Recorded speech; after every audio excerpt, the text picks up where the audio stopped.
My name is Tatiana Lutomski. I'm from Houston, Texas, and I'm here today because I'm a victim of domestic violence by my father.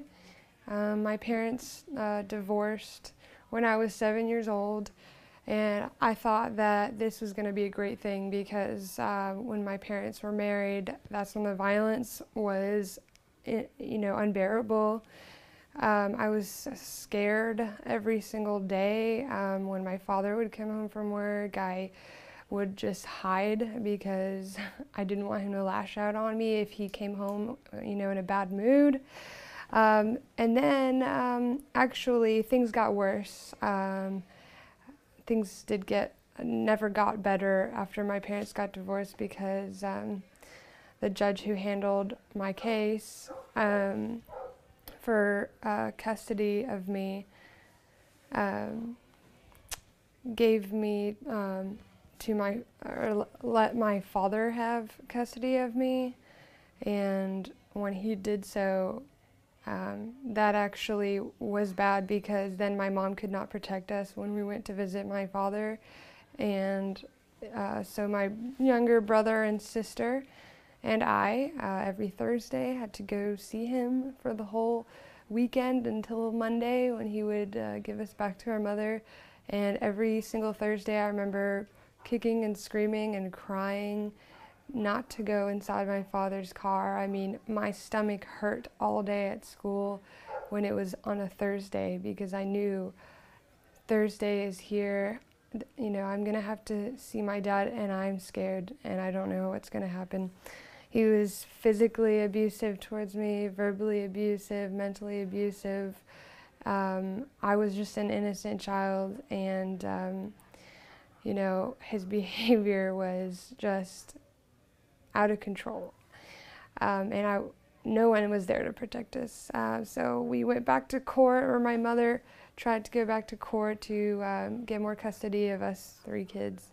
And when she did so, we had lots of CPS reports, lots of police reports, medical records, doctors saying that there was obvious evidence of abuse at home, but none of it was ever heard by the judge. The judge did not want to see any of the evidence. And so we got more time with our father because my father accused my mom of brainwashing and so on and so forth, and never got any consequences for what he did. So, after years of dealing with the consequences of these judges' decisions, I'm really upset that I'm pretty convinced that there's some kind of corruption, because if these judges are not here to protect the kids, then what are they here for? I mean, if they're not acting in the kids' interests, then whose interests do they have? It doesn't make any sense to me when I tell, the judge ad litem, my father hits me, my father gets angry, I'm scared, he's unpredictable, I don't want to go there, I'm crying at night, and then he tells the judge that actually everything's fine. At 8 years old, I trusted many counselors, CPS, counselors, lawyers, just anybody. I was always shy to tell them what was really going on at home, but everyone told me if you tell them what's going on, everything will be okay. But nothing was ever okay. No one wanted to hear me, my pleads when I was young.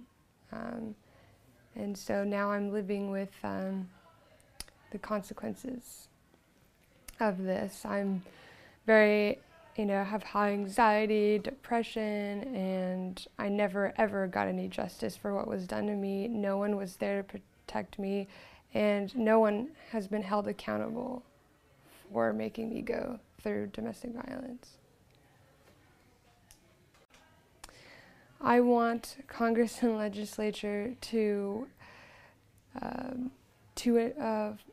start an investigation into the family court corruption and to figure out who these judges, whose side are these judges on. Are they on the children's side? Are they here to protect the children? Or are they here to protect some other interest of theirs? I don't understand why they get appointed as judges if they're not there for the kids.